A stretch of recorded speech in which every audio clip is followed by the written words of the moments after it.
Assalamualaikum warahmatullahi wabarakatuh. Selamat siang pemirsa dimanapun Anda berada. Senang rasanya saya Septinita dapat kembali menjumpai Anda dalam program Kabar Jambi edisi Kamis 13 Juni 2024. Program Kabar Jambi ini memang diuntukkan untuk menginspirasi masyarakat di Provinsi Jambi khususnya bagi generasi muda. Sesuai dengan tema kita pada hari ini yakni muda berprestasi. Untuk itu kita telah menghadirkan dua narasumber kita yang luar biasa pada siang hari ini telah hadir di studio TVRI Jambi. Kita sapa terlebih dahulu, ini yang paling muda nih ya, 19 tahun. Kita sapa terlebih dahulu Fatman. Selamat siang Fatman. Siang Kak. Selamat siang, bagaimana kabarnya? Alhamdulillah sehat Kak. Bagaimana perjalanannya ke sini tadi? Alhamdulillah lancar, nggak ada kendala. Nggak ada kendala, lancar ya. Oke, semoga kita selalu sehat ya pemirsa semua. Selanjutnya kita sapa mahasiswa berprestasi Fakultas Ekonomi dan Bisnis dari salah satu universitas yang ada di Jambi, yakni Jennifer Arda Kurnia Mendrova. Selamat siang, Jennifer. Kak. Ini panggilan akrabnya apa nih? Aku biasanya dipanggil JJ, Kak. JJ ya, kita panggil JJ ya. Boleh. Oke, gimana kabarnya JJ hari ini? Hari ini luar biasa semangat sih, Kak. Luar biasa semangat ya. Iya. Perjalanannya ke sini gimana? Tadi ada sedikit kendala karena kita harus menemui Bapak Ibu dosen terlebih dahulu. Mohon maaf sekali. Iya, masih mahasiswa aktif ya. Mm-mm. Ya pemirsa, kita juga ingin mengajak pemirsa nanti pada segmen berikutnya untuk bergabung bersama kami di 0741663385 atau di 0811743133. Oke, kita ke JJ dulu deh ya, kita Oke, ke JJ boleh. dulu ya. Ini mahasiswa berprestasi Fakultas Ekonomi dan Bisnis ya di Universitas Jambi. Benar sekali. Oke, mungkin bisa kenalan dulu nih sama pemirsa-pemirsa di rumah. Ini kesibukannya saat ini apa aja selain mahasiswa? Silakan JJ. Oke, baik. Saat ini saya berada di semester 8, Kak. Tapi sekarang juga saya mengalami masa untuk perubahan jabatan juga nih di kampus. Saya bukan hanya sebagai mahasiswa aja, tapi juga sebagai Ketua Umum salah satu himpunan organisasi di kampus juga. Dan sekarang sedang masa peralihan jabatan, dan juga saya sedang melakukan penelitian juga untuk tugas akhir saya.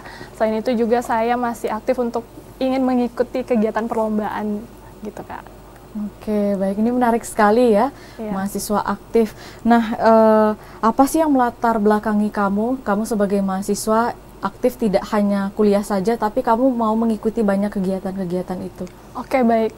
Kalau jadi mahasiswa S1 itu kan kita butuh 4 tahun ya, Kak. Nah, jadi gimana caranya kita itu mengembangkan diri, potensi yang ada dalam diri kita itu untuk lebih maksimal, lebih mantap lagi ke depannya setelah kehidupan pasca kampus gitu ya, setelah sarjana gitu. Nah, jadi saya memang termotivasi untuk diri saya sendiri itu untuk melakukan banyak hal ketika menjalankan dunia perkuliahan. Jadi bukan hanya secara akademik saja, tapi juga saya pengen mengembangkan bakat saya di bidang non-akademik gitu, Kak. Oke, ini perkenalan singkat ya. Iya. Lanjut kita ke Fatman, bisa perkenalkan ke pemirsa-pemirsa di rumah. Perkenalkan, nama saya Fatman. Saya sekarang berada di semester 2. Dan saya adalah seseorang atlet petang, Kak. Oke, atlet petang ya. Iya. Oke, terus bisa kamu ceritain sedikit nggak gimana awalnya kamu itu bisa menekuni bidang olahraga? Ini kan sebelumnya, ini semester berapa sekarang? Sekarang semester 2, Kak. Semester 2 ya, Iya. berarti memang masih baru banget nih, masih mahasiswa baru. Iya. Nah, ini sebelum jadi mahasiswa baru, ini kan kamu pasti langsung memilih bidang olahraga ini memang karena peminatan sendiri atau memang disuruh orang tua? Karena peminatan sendiri, Kak. Karena terinspirasi dari abang saya. Abang saya atlet petang juga. Makanya saya masuk petang karena terinspirasi dari abang saya. Terinspirasi dari abang kandung Iya, sendiri ya, benar, jadinya Kak. pengen juga Iya. sama. Jadi abangnya juga pernah menoreh prestasi juga. Pernah, Kak. Oke, terus untuk dukungan orang tua seperti apa awalnya? Awalnya orang tua memang support dari awal, Kak. Emang sering mensupport, saya latihan pun sering disupport, berangkat pun sering dibiayain dari orang tua juga. Oke, kita kembali lagi ke JJ ya. JJ ini bagaimana, mungkin bisa diceritakan sedikit kamu pernah menoreh prestasi apa saja? Oke, baik, Kak. Jadi begini, Kak, saya kan ini angkatan 2020 di mana waktu itu kita sedang mengalami pandemi COVID-19, dan di 2020 itu 1 tahun kita pembelajaran secara online gitu kan. Jadi saya sendiri juga merasa kurang puas gini kalau secara online saya tidak bisa aktif untuk bergerak, untuk mengikuti kegiatan-kegiatan yang ingin saya kembangkan lah ibaratnya diri saya di dalamnya. Nah, pada tahun 2021 akhirnya saya mencoba untuk mencari beasiswa terlebih dahulu, Kak. Dan puji Tuhannya saya lolos di salah satu beasiswa swasta yang bekerja sama dengan Universitas Jambi, yaitu beasiswa Karya Salemba 4. Di dalamnya saya bertemu orang-orang yang luar biasa dari seluruh fakultas ya. Jadi memang lingkupnya besar gitu. Nah, di dalam itu setelah mendapatkan beasiswa, saya juga mendapatkan tim yang mau mengikuti suatu perlombaan. Kebetulan perlombaan yang saya ikutin pertama kali itu tentang dunia bisnis gitu kan, Kak. Dan diajaklah sama kakak tingkat, terus teman-teman setingkat tuh juga pada mau. Jadi satu tim itu ada 5 orang, kita mengikuti perlombaan dari yang disediakan oleh Badan Penelitian dan Pengembangan Daerah, di mana dengan temanya itu buah nanas dan juga buah pinang. Dan pada akhirnya dari tim kami ini tercetuslah untuk membuat masker wajah bubuk gitu, yang berasal dari serbuk buah nanas dan juga serbuk pinang gitu. Tapi di dalamnya kita juga melibatkan dosen farmasi agar ini lebih kuat lagi gitu untuk dilakukan penelitiannya. Dan pada akhirnya membuahkan hasil yang baik untuk saya yang pertama kali ya mengikuti perlombaan gitu, meskipun harapan 2 gitu. Tapi memang menjadi suatu inovasi baru lah dalam hidup saya, suatu penemuan baru gitu dalam hidup saya. Dan setelah itu kita melanjutkan lagi nih, Kak, di tahun 2022 itu kita ngikut perlombaan di Universitas Negeri Padang, dan juga kita bawa ini tadi yang dari Harapan 2 ini kita bawa ke Universitas Padang, kita buat lagi seinovasi mungkin, kita buat lagi yang kekurangan dan yang belum tercapai pada saat Balitbangda tadi kita lengkapi lagi di Universitas Negeri Padang ini, dan pada akhirnya membuahkan hasil yaitu juara 2 nasional, Kak, gitu. Nah, setelah itu lanjut lagi di tahun 2023 saya juga mengikuti perlombaan juga nih dari Fakultas Peternakan di Universitas Andalas di UNAN. Nah, di situ tapi saya membawa teman-teman beda tim lagi. Kalau tadi dari teman-teman beasiswa, kalau sekarang saya bawa teman-teman dari prodi saya, akuntansi gitu kan. Di sini kami membuahkan hasil yang baik juga, kita juara 3 nasional. Untuk produk yang saya bawa itu cookies dari ikan patin. Nah, cookies ikan patin ini memang adalah produk rumahan yang kita latar belakangi bahwasannya ikan patin itu hanya dijadikan makanan rumahan saja gitu kan. Orang-orang tahu hanya bisa dijadikan gulai atau digoreng aja gitu. Tapi bagaimana kita memikirkan lagi bagaimana caranya ikan patin ini bisa disukai, digemari sama anak-anak kecil. Jadi kita inovasikanlah, kita gabungkanlah dengan menjadi cookies gitu. Jadi lebih tertarik untuk dimakan, dan anak kecil pun nggak tahu kan kalau ternyata cookiesnya itu tergabung dengan ikan patin gitu, Kak. Padahal ikan patin punya banyak gizi yang baik untuk anak kecil gitu ya, untuk perkembangan anak kecil. Nah, selanjutnya itu saya juga dari program beasiswa yang saya sebutkan tadi, saya diundang juga untuk mengikuti camp entrepreneur-nya gitu, dan itu bersyukur banget karena di dalam penerima beasiswa itu kurang lebih ada 45 orang, dan saya salah satu yang berangkat dari Universitas Jambi gitu untuk mengikuti camp di Palembang tahun 2023. Dan baru bulan lalu saya juga diundang kembali untuk mengikuti entrepreneur camp, tapi kita ada 3 orang dari Universitas Jambi yang berangkat. Kita melakukan entrepreneur campnya itu di Malang dan juga Surabaya. Gitu sih, Kak. Oke, ini menarik sekali ya, banyak sekali ya prestasi yang sudah ditoreh oleh JJ ya. Nah, ini juga Kakak masih mau bertanya lebih dalam lagi nih supaya pemirsa juga lebih banyak tahu prestasi yang bisa kita raih dan bagaimana proses-prosesnya, kiatnya sampai mencapai juara tersebut. Usai jeda pariwara berikut ini, tetaplah di Kabar Jambi.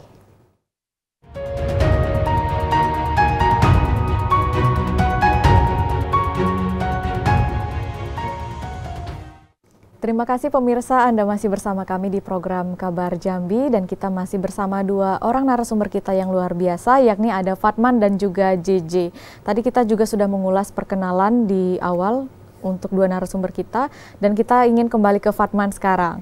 Nih, ini merupakan atlet petang, dan kita ingin tahu nih bagaimana sih proses dari Fatman untuk masuk ke cabang olahraga petang ini, bisa diceritakan? Ya, saya masuk petang ini dari 2019, Kak. Posisi 2019 saya masih duduk di kelas 3 MTS. Dan di situ saya terinspirasi dari abang saya, yang abang saya beda 2 tahun sama saya. Abang saya berada di kelas 2 SMK. Nah, di situ saya mengikuti olahraga petang, dan di situ pertama kali saya mengikuti pertandingan itu Praporprov, Kak. Pertandingan Praporprov, alhamdulillah saya mendapatkan hasil medali perak di nomor double mix. Oke, langsung dapat ini ya, langsung dapat juara ya Iya. sekali ikut ajang ya. Siap. Oke. Terus gimana lagi? Lanjut dari Praporprov, saya terus berlatih dan nggak lama ada kejuaraan event Porprov di 2023 kemarin, dan alhamdulillah saya mendapatkan medali perunggu di nomor triple mix, dan saya mewakili Kabupaten Kerinci. Ini sudah dari zaman sekolah aja udah menoreh prestasi Iya. ya. Terus prestasi selanjutnya?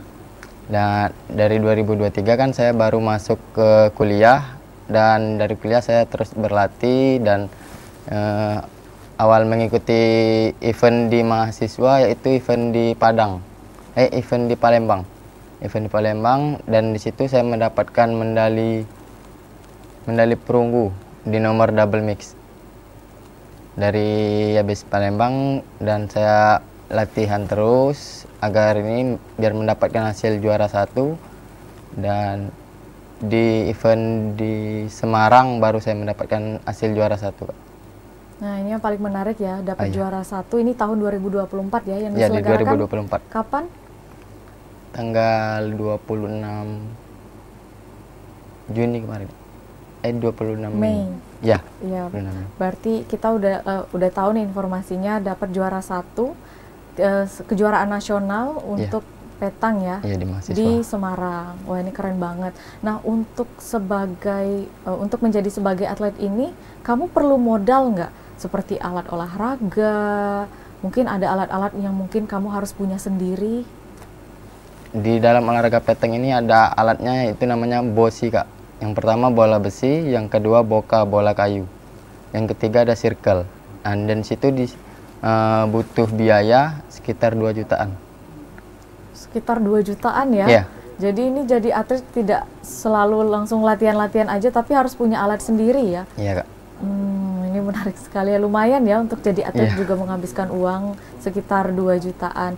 Oke, kita kembali ke JJ. Jadi tadi kakak dengar kamu membuat produk masker itu dari buah nanas dan juga pinang. Itu kenapa kamu memilih pinang dan juga nanas? Padahal kan banyak sekali nih buah-buah alami yang bisa kita pakai juga sebagai produk masker. Tapi kenapa kamu memilih ini? Oke, baik Kak. Jadi karena tadi dari awalnya itu dari Balitbangda ya lombanya, dan komoditas unggulan Provinsi Jambi itu kita tahu kan kopi, kemudian nanas, pinang, dan kalau untuk masker kopi tim saya rasa pada waktu itu udah banyak ada produknya gitu. Sedangkan untuk buah nanas dan pinang memang sejauh ini belum ada. Bahkan pun kalau ada mungkin untuk masker buah nanas aja atau masker buah pinang saja tanpa menggabungkan keduanya. Nah, ketika kami menggabungkan keduanya pun kami tetap meminta bimbingan dari dosen farmasi tadi, karena memang background tim saya itu nggak ada yang dari farmasi.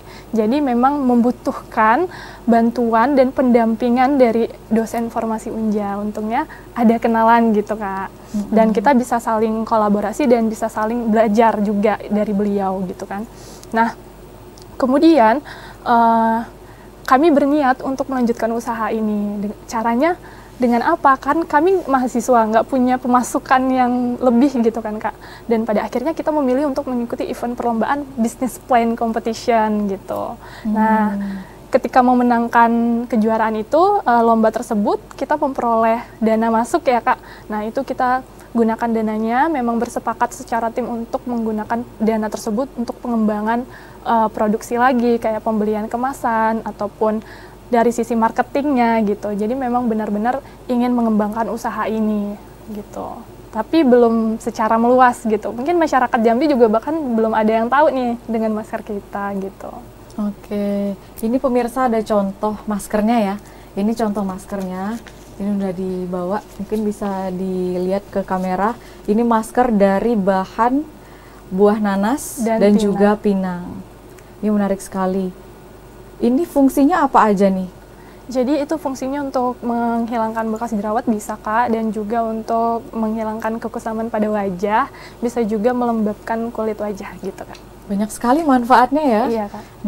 Ini bagus sekali, ini menarik sekali sebagai mahasiswa aktif tapi juga sudah mengikuti ajang-ajang nasional dan juga sampai mengikuti pelatihan ya. Iya benar Kak. Ini menarik sekali. Butuh berapa orang untuk bisa memproduksi masker ini sampai bisa dipasarkan? Oke, kalau untuk secara timnya itu kita punya 5 orang tim, tapi kita memang punya tupoksi masing-masing ya Kak, tugas pokok dan fungsi masing-masing dalam tim tersebut. Tapi tidak mau menutup kemungkinan bahwasannya kami memang tahu formula dari bahan-bahan ini butuhnya berapa, buah pinangnya butuhnya beratnya berapa gitu kan. Dan juga dari tim saya ini memang tahu prosedur pembuatannya gitu. Namun untuk satu orang saja yang ditugaskan untuk melakukan produksi tersebut. Produksi kami belum besar Kak gitu. Oke, sampai saat ini strategi-strategi pemasaran seperti apa yang sudah kamu dan tim lakukan supaya antusias masyarakat itu jadi lebih meningkat akan produk kamu ini? Oke, yang pertama itu kita lebih ke menawarkan kepada teman ya, keluarga dan kerabat juga. Tapi sebelum melakukan penawaran tersebut, kita memang sudah melakukan riset terlebih dahulu untuk memberikan tester kepada orang-orang di sekitar kita. Apakah ini cocok dengan kulit wajah mereka atau tidak? Karena ini kan berkaitan dengan wajah ya Kak, gitu. Jadi memang butuh riset dulu, turun dulu ke lapangan, kita lihat. Namun sejauh ini dampak positif yang terjadi gitu. Nah, ada tanggapan yang baik lah dari mereka yang sudah mencoba masker ini gitu. Sehingga kita bisa memasarkannya secara agak meluas lagi, bukan hanya dari kerabat keluarga saja, tapi bisa ke teman-teman di lingkungan fakultas ataupun antar fakultas, karena tim saya ini beda-beda fakultas gitu Kak, ada yang fakultas ekonomi bisnis, ada yang dari pertanian, dan juga ada dari kedokteran juga gitu. Jadi memang kita bawa, kemudian kita mengikuti undangan juga dari UMKM atau apa untuk melakukan bazar gitu Kak. Dari universitas juga mendukung kegiatan kami. Kami juga kemarin sudah didanai, juga diberi pendanaan gitu melalui program-program yang memang bisa mendukung Universitas Jambi ke depannya gitu Kak. Nah, sampai pada akhirnya kita punya teman-teman yang di luar pulau gitu. Mereka mau cobain karena kan media sosial kita juga aktif, jadi kita interaktif, memang sangat aktif juga untuk membagikan atau mengupload lah ibaratnya gitu kan ke media sosial masing-masing, sehingga orang-orang yang ada di luar pulau itu tertarik. Karena teman-teman saya, tim saya ini ada juga ikut yang program pertukaran mahasiswa gitu. Jadi mereka punya kenalan di luar pulau dan ingin mencoba produk ini gitu. Oke, ini bagus sekali ya. Terus untuk pemasaran ini dibutuhkan visual yang bagus kan pastinya. Kamu ada sampai menyewa studio atau fotografer nggak untuk melakukan pemasaran produk ini? Oke, kalau untuk menyewa fotografer dan juga ini jadinya sisi endorse gitu ya Kak. Nah, kita bayar jasa gitu. Ya memang karena kita sudah punya komitmen untuk membangun bisnis ini, untuk membuat bisnis ini besar dengan cara, karena sekarang kan dunia digital ya, apa-apa lihatnya melalui gawai atau telepon kita gitu kan. Nah, dari akun-akun Instagram khususnya, kita jadinya menggunakan jasa untuk membuat visualisasi produk kita ini tampak menarik sehingga banyak yang diminati banyak orang. Oke, untuk awalnya tadi kamu sebut ada didanai oleh dari mana tadi dapat dananya? Ada juga pendanaan dari ikut lomba-lomba tadi Kak, kemudian ada juga mengikuti program kampus seperti program P2MW kemarin, program pembinaan mahasiswa wirausaha. Kemudian kita juga barusan di akhir 2023 di Desember itu kita dapat bantuan pendanaan juga dari Kemenpora Kak. Oke, ini sebelum mendapatkan juara yang sudah didapatkan uang tunai tadi, pasti awalnya kamu butuh modal dulu dong dari teman-teman. Itu berapa modal yang bisa sampai terbuat produk ini? Boleh disebutin ya? Nggak apa-apa, disebutin ya? aja. Jadi kan supaya tergambar nih sama masyarakat-masyarakat di Provinsi Jambi bahwa modal ini kalau mau membuka peluang usaha ini butuh berapa modal sih? Oke, kalau untuk di awal itu kita memang mensuplai dulu bubuk nanas, ya bukan, kadang kan ada bubuk yang untuk makanan atau minuman, tapi ini bukan untuk makanan minuman, memang bubuk aslinya nanas gitu, memang harganya agak mahal, dan kemudian kita mensuplai bubuk pinang terlebih dahulu, jadi agak lebih hemat gitu Kak. Nah, kurang lebih itu sekitar 2 jutaan gitu Kak habisnya, sama kemasan juga kan kita ada kemasannya juga, pesan kemasan nggak bisa cuman 100 piece, 200 piece nggak bisa, itu harus 500 sampai 1000 piece gitu.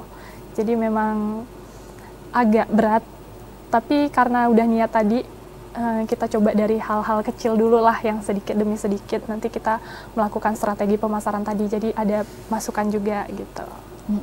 Jadi ini menarik ya, Yeah. Apalagi sebagai mahasiswa untuk 2 juta itu berat tapi banget, ini Kak. juga dilakukan sama tim ya. Iya, jadi kita kayak iuran juga gitu, masing-masing per orang gitu untuk mengembangkan bisnis ini. Meskipun ini secara anggaran agak berat, tapi tidak menghalangi niat kita ya untuk tetap berwirausaha. Benar, Kak. Nah, untuk kendala-kendalanya ini seperti apa selama proses pembuatan produk? Oke. Sejauh ini karena kita sudah beberapa kali mendapatkan pendanaan ya, Kak, kendalanya itu memang di tempat produksi. Karena ini kan berkaitan dengan kesehatan ya, Kak. Jadi memang harus tempat yang higienis, yang jauh dari kegiatan-kegiatan banyak orang pada umumnya di rumah gitu kan, harus terpisah juga dari rumah, jadi memang harus ada pabriknya. Nah, karena hal itu juga kami masih terkendala di bagian surat izin BPOM seperti itu, karena ini kecantikan, makanya kami tidak bisa memasarkannya secara banyak, hanya terbatas saja. Barangkali pada waktu itu maksimal 300 piece saja gitu penjualan kami gitu. Dan kami berencana ke depannya sudah melakukan diskusi juga dengan tim, sudah melakukan ikut camp entrepreneur tadi kan, Kak, saya sampaikan keluhan saya dan tim itu apa, dan pada akhirnya saya mendapat jawaban bahwa saya harus menggunakan jasa Meklon nih, Kak, biar lebih simple gitu. Lebih rapi lebih juga. cepat, Iya, lebih beres gitu. benar. Karena mereka punya pabrik sendiri ya, dan ibaratnya kita menyewa jasa pabrik mereka gitu untuk melakukannya. Oke pemirsa, kita masih akan membahas lebih lengkap lagi untuk 2 narasumber kita, tetaplah di Kabar Jambi.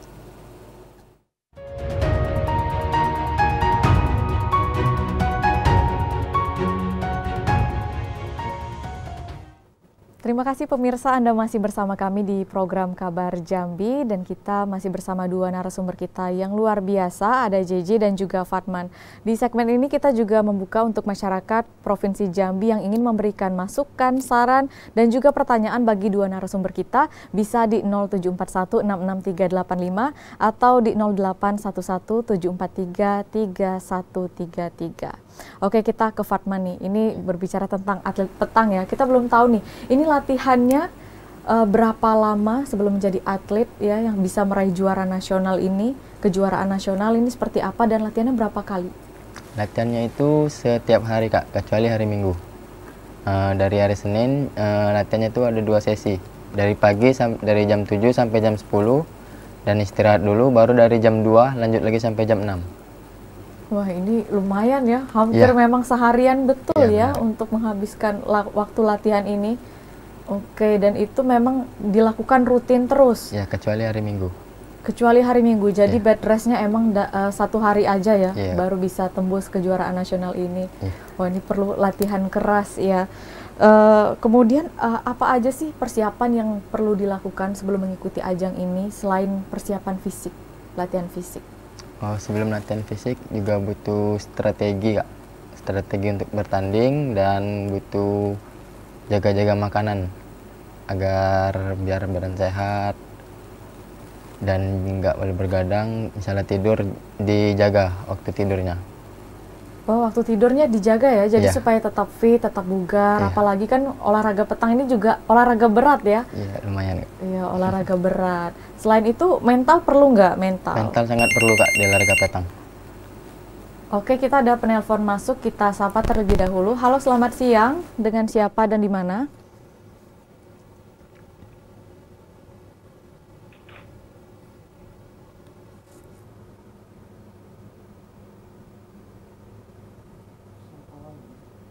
Halo, selamat siang.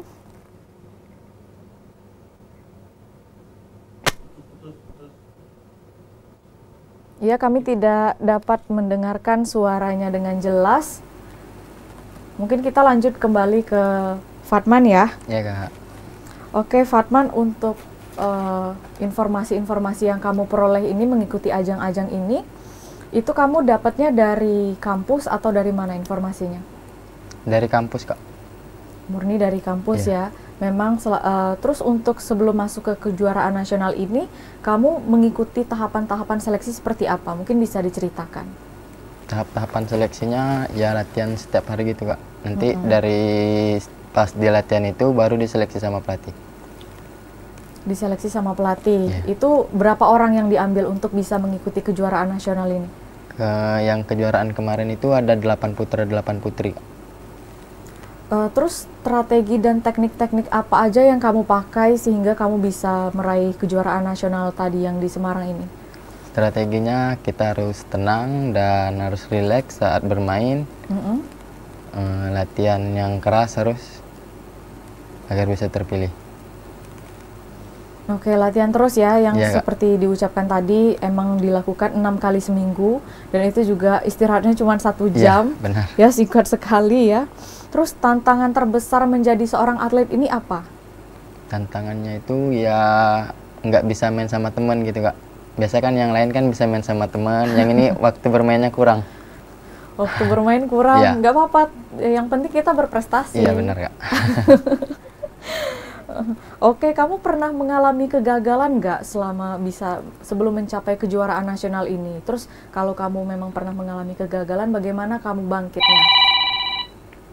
Kegagalan kami yaitu nggak terpilih menjadi tim Pelatda Kak. Oke, maaf kita tahan dulu ya. Siap. Kita mengangkat telepon dulu. Halo, selamat siang. Dengan siapa dan di mana? Selamat siang Mbak Seti. Halo. Halo, selamat siang Bapak. Ya, selamat siang Mbak Seti Nita. Ya, dengan siapa dan di mana Bapak? Dari Yudi Mbak di Telanai. Oh, siap Bapak Yudi di Telanai. Ini Ya. adalah penelpon setia kita. Baik Bapak Ya. Yudi di Telanai ingin bertanya kepada narasumber siapa? Bapak JJ atau Farman, silakan. Baik. Terima kasih Mbak Seti. Belum saya coba menanggapi Mbak Seti, saya komplain nih dengan TVRI karena line teleponnya tidak kondusif, lalu susah masuk. Ini mungkin bagian teknik bisa memperbaikinya. Baik, saya coba. Yang terhormat ya tentu adik-adik ya, mahasiswa, mahasiswi yang berprestasi di bidangnya masing-masing, yang tentu saya hormati, yang berada di studio TVRI Jambi ya. Pertama Mbak Sekti dan adik-adik narasumber, tentu saya masyarakat banyak yang memberikan apresiasi penuh ya untuk TVRI Jambi, TVRI Punya Kita ini. Tentunya sudah menayangkan anak-anak yang berprestasi di bidang masing-masing. Ternyata banyak sekali, jadi tak dikit yang di Jambi ini, banyak sekali. Ini buktinya TVRI setiap Kamis ini menayangkan itu, orang-orang yang pintar berprestasi. Nah, adik-adik narasumber yang saya hormati, dulu saya juga kuliah tapi non SKS. Jadi kalau asal bayar SPP 8 tahun aja nggak keluar dan nggak DU. Ya asal bayar SPP aja kuliah terus berorganisasi sampai 8 tahun. Tapi sekarang ya harus hati-hati adik-adik. Artinya disambut dengan drop out apabila tidak memenuhi target. Nah justru itu dengan prestasi yang digeluti ini memang harus cepat tepat. Ya kan, cepat tepat berarti memang memaksimalkan waktu. Sehingga memang akhirnya mengukir diri kita itu berpacu dengan waktu, di mana kuliah, kapan kita berprestasi. Nah, ini perlu saya ingatkan saja, mudah-mudahan ya tepat waktu, tidak drop out ya. Nah, ke depan memang kalau kita bicara ke depan 2045, ini kan ada bonus demografi. Adik-adik ini nanti akan mendudukinya sebagai pemimpin nantinya. Apa yang perlu dipersiapkan? Tentu ilmu dan teknologi itu jelas terus berkembang itu. Dan tentu harus seimbang dengan agama. Jadi kalau ilmunya tinggi, pinter, tapi agamanya rendah, bagaimana? Kan berbahaya itu. Itu seimbang.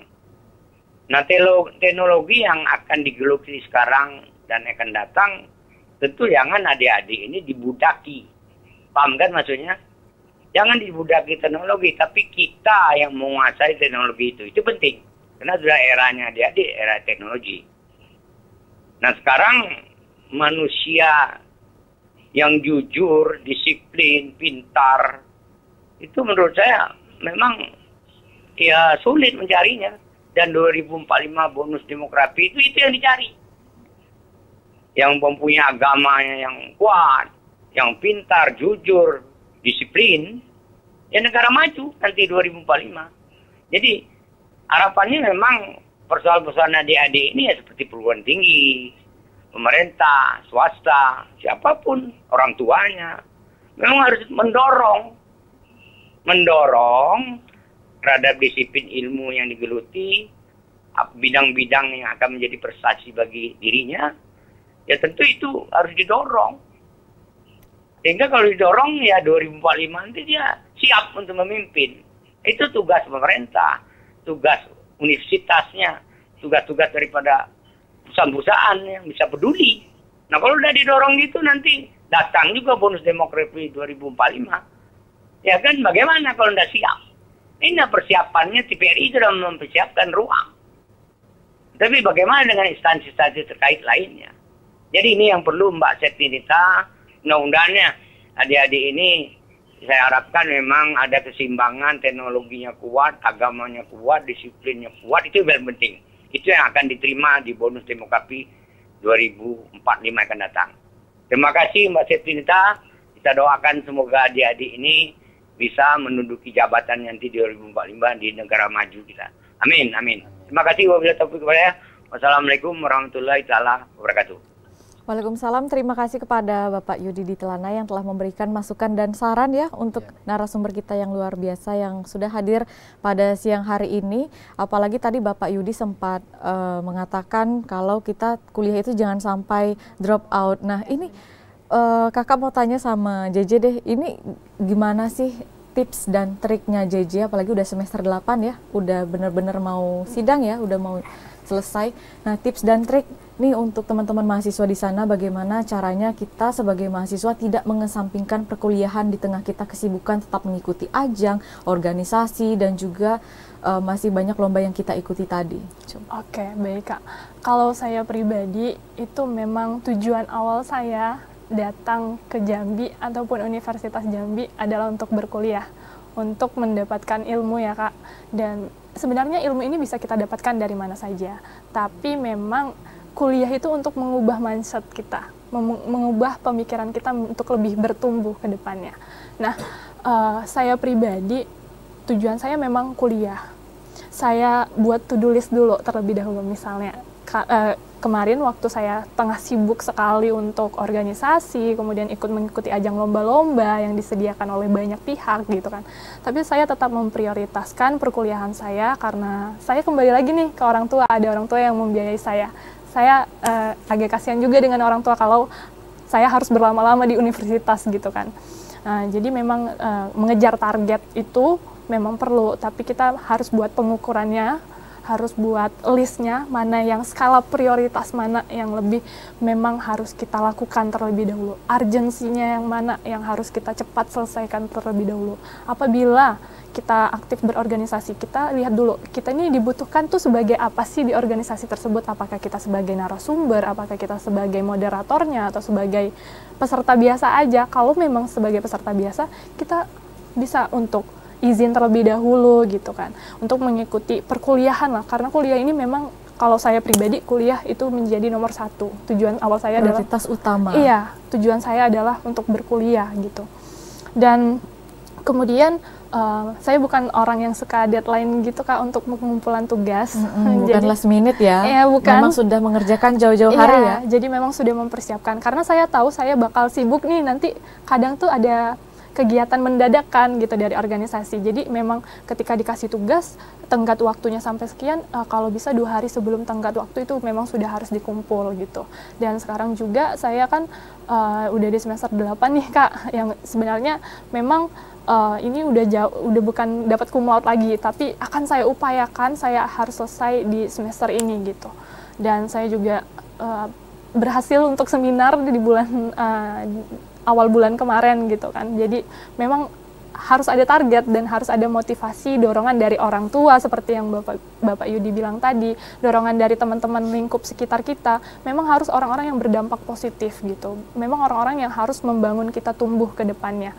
Dan juga dari program-program yang udah kami ikuti, kami sangat ingin untuk melakukan kolaborasi dengan masyarakat Jambi, ingin menunjukkan bahwa Jambi ini punya sesuatu yang khas yang memang harus ditunjukkan kepada banyak orang, baik itu secara nasional atau bisa ke event internasional sekalipun gitu. Itu sih harapan kami ke depannya, Kak.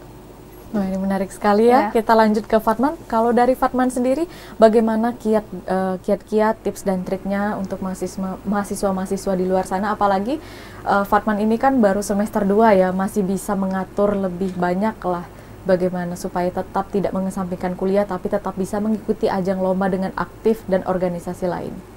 Ya, bagi teman-teman yang ingin mengikuti olahraga, lebih baik bisa memilih jurusan Porkes, Kak. Di situ kan jurusan olahraga. Jadi kalau memang mau mengikuti olahraga, lebih baik di situ. Jadi enak bisa mengikuti semua olahraga.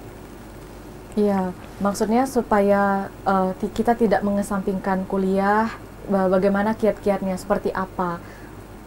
Oh, itu misalnya sebelum kuliah, seperti saya nih, Kak, kan tidak mengesampingkan kuliah.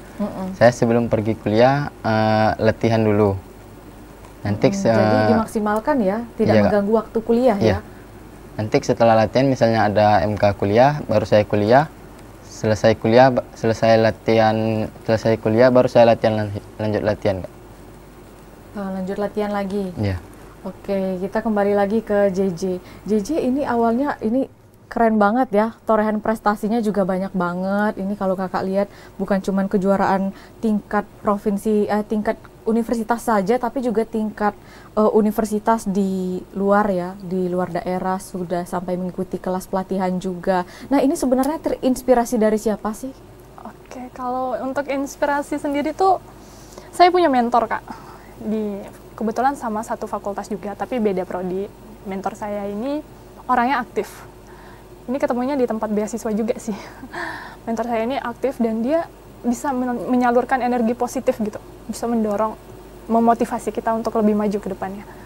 Dan pada akhirnya ketika mengikuti perlombaan-perlombaan ini pun saya belajar dari mentor saya, karena dia anak manajemen, dia tahu marketing itu bagaimana, visualisasi produk yang bagus itu bagaimana, kemudian langkah-langkah itu memang dia pantau terus gitu. Ketika kamu mau buat produk apa, langkah-langkahnya mana, silahkan dikumpulkan ke saya, nanti saya cek. Kalau ada yang kurang, kamu harus siap sedia membuat perbaikan gitu.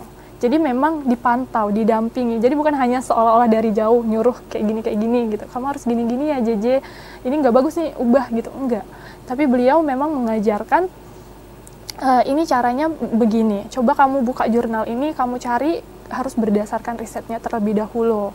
Nanti kalau memang sudah tidak menemukan jawaban, baru nanti kita bisa mengadakan diskusi bareng Bapak Ibu dosen yang mungkin bisa membantu kita untuk memberikan solusi terhadap permasalahan-permasalahan terjadi. Jadi ketika bertemu dengan orang-orang yang sangat memotivasi kita ya Kak, itu dari ungkapan saja itu bisa memotivasi kita untuk bergerak ke arah yang positif. Jadi saya sangat-sangat bersyukur ketemu dengan mereka, orang-orang yang positif ini, dan membuat saya harus lebih membrandingkan Provinsi Jambi mungkin ya Kak, karena saya juga perantau gitu sebelum-sebelumnya gitu, baru selama kuliah inilah saya di kota Jambi gitu. Sebelumnya dari mana? Kalau saya nih dari Kabupaten Tanjung Jabung Barat Kak, tapi sekolah saya dulu itu pindah-pindah, saya ke Riau SMP-nya, kemudian SMA-nya balik lagi ke desa. Mungkin karena ikut orang tua ya? Ikut nenek waktu itu Kak. Jadi orang tua saya juga di desa kan, saya belum mengenal Jambi lah secara akrab ibaratnya. Ketika saya berkuliah inilah saya ikutin banyak kegiatan, banyak organisasi, kemudian ketemu sama orang-orang yang baru, punya channel, punya networking yang baik gitu kan. Jadi saya baru mengenal Jambi gitu. Oh, ternyata Jambi tuh unik gitu. Ada beberapa komoditi unggulan Jambi yang bisa kita kembangkan loh. Kalau kita nggak bisa mengembangkannya, kita bisa kolaborasi dengan masyarakat di daerah Jambi gitu. Karena masyarakat itu yang tahu potensi-potensi dari masing-masing tempat, masing-masing daerah. Dan secara nggak langsung juga kita sudah membantu memberikan solusi kepada masyarakat yang ada di desa, baik itu di dalam Provinsi Jambi maupun di luar Provinsi Jambi, kayak gitu sih Kak.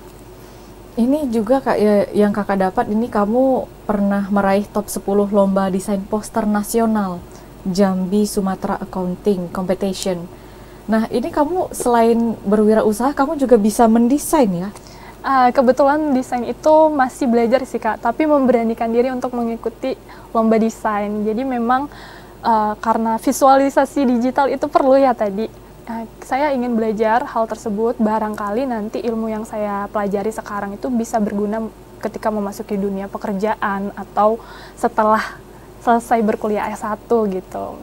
Barangkali saya bisa membuka jasa desain gitu kan, untuk membantu mahasiswa membuat PowerPoint atau membuat desain-desain poster Instagram mereka gitu. Ini sebelum kamu dapat top 10, ini untuk mendapatkan keahlian desain ini kamu mengikuti kelas nggak gitu? Seperti kelas online atau memang ada pelatihan khusus? Oke Kak, kalau untuk desain sendiri itu saya banyak belajarnya dari YouTube sih Kak.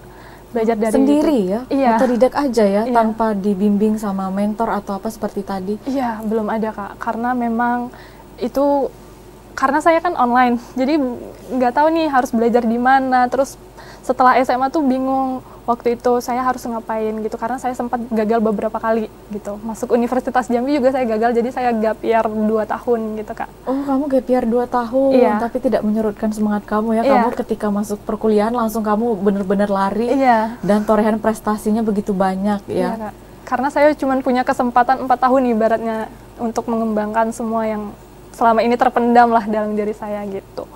Jadi sampai pada akhirnya saya mau belajar untuk desain tadi, tapi ini lebih mungkin yang rendah dalam desain sih, di Canva sih masih, jadi masih belajar gitu Kak. Oke pemirsa, kita akan kembali usai jeda pariwara berikut, tetaplah di Kabar Jambi.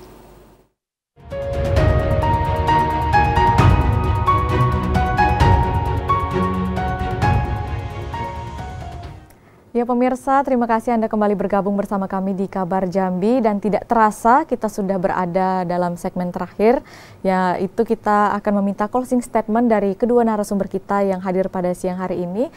Mungkin bisa closing statementnya terlebih dahulu sama Fatman, silakan. Ya. Ayo teman-teman yang sering bermain, jangan lupa mengikuti cabur olahraga. Kan banyak itu ada cabur olahraga petang, bola kaki, futsal, basket, dan olahraga lainnya. Dan yang untuk kuliah jangan lupa sehari juga cabur olahraganya. Oke, mungkin kita juga bisa lanjut kembali ke JJ, closing statementnya silakan.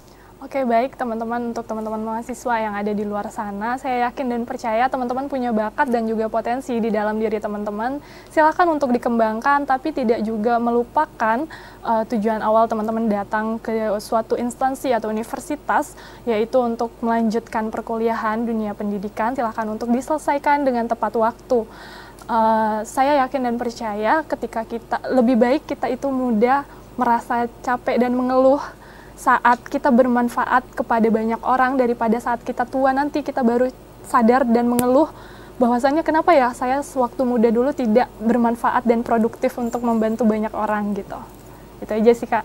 Ya pemirsa, itulah closing statement dari dua narasumber kita yang luar biasa pada siang hari ini. Semoga dengan adanya tayangan ini dapat menginspirasi dan juga mengedukasi bagi seluruh masyarakat Provinsi Jambi, terutama bagi generasi muda dan juga mahasiswa-mahasiswa yang ada di Jambi. Sekian program Jambi pada siang hari ini. Terima kasih dan sampai jumpa.